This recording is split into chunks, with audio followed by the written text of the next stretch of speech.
वहीं 2019 में miss India अर्थ रही सयाली सुर्वे ने अपने 4 बच्चों के साथ अब घर वापसी कर ली है।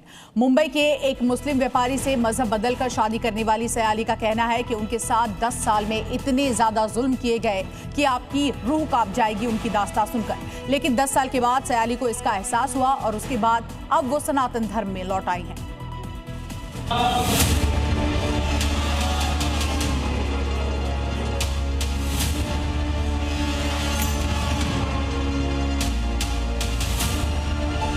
एक्चुअली ऑनेस्टली बोलूँ तो मेरा बस ये था कि जो मैं झेल के आई हूँ तो मुझे पता है कि मैंने क्या झेला है 10 साल।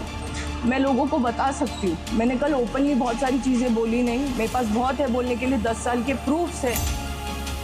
आंखों में आंसू और गला भर गया। 2019 में मिस इंडिया अर्थ रह चुकी सयाली सुर्वे एक बार फिर से सुर्खियों में।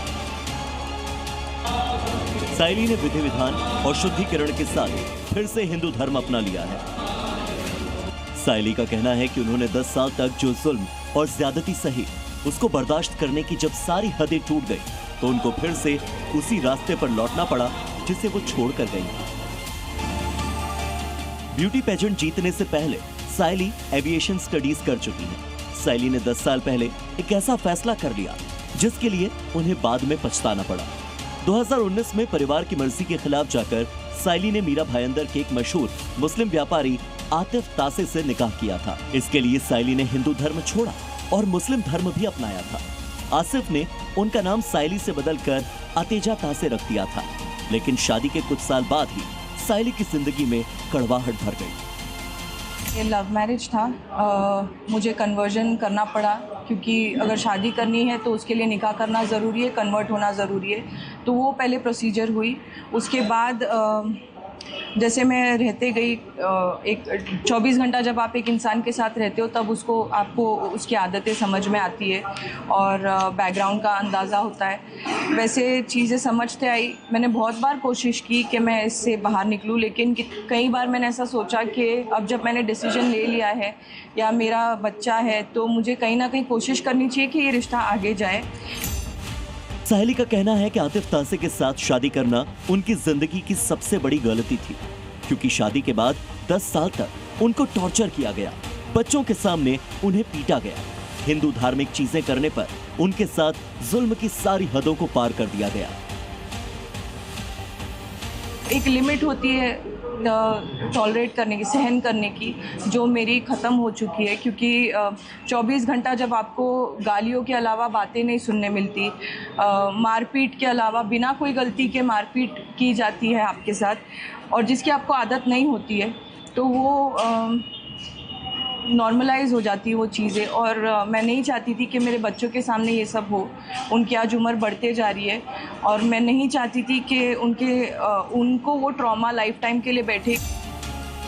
सयाली का तो ये भी आरोप है कि सिर्फ आतिफ ही नहीं बल्कि ससुराल के सभी लोग उनके साथ मारपीट करते थे। सयाली का कहना है कि मुझे आतिफ पर बड़ा भरोसा था, लेकिन उसने भी मेरे साथ धोखा किया। लेकिन जब किया था तब इतनी समझ नहीं थी। मैं एक भरोसे से गई थी, एक अच्छा इंसान है समझ के गई थी। इतना बड़ा डिसीजन मैंने लिया था, नहीं तो मैं नहीं लेती। तो ये सारी चीज़ें इस धर्म में डेफिनेटली होती है। सयाली कह रही है कि जब उनके सब्र का बांध टूट गया तो वो अपने चारों बच्चों को आतिफ के घर से ले आई और अपनी जड़ों की तरफ लौटने का फैसला किया।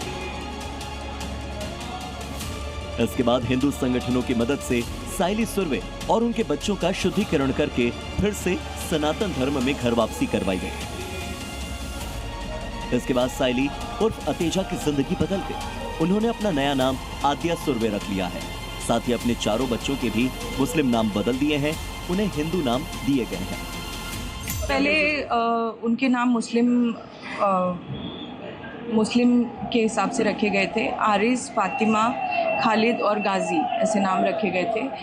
जब मैं वापस आई तो मैंने अभी ये उनके ऑफिशियली सारे नाम वगैरह डॉक्यूमेंटेशन के लिए स्कूल्स के लिए मुझे चेंज करने पड़े और वो मैंने करके लिए, ताकि उनको ये मालूम रहे कि वो किस धर्म के हैं। सयाली का आरोप है कि निकाह के बाद से ही उनका उत्पीड़न शुरू हो गया था। धर्मांतरण भी जबरन ही करवाया गया था। लेकिन अपने 4 बच्चों की खातिर उन्होंने हर जुल्म को बर्दाश्त किया। 10 साल बाद ही सही, लेकिन अब अपनी जड़ों में लौटकर वो बेहद खुश हैं।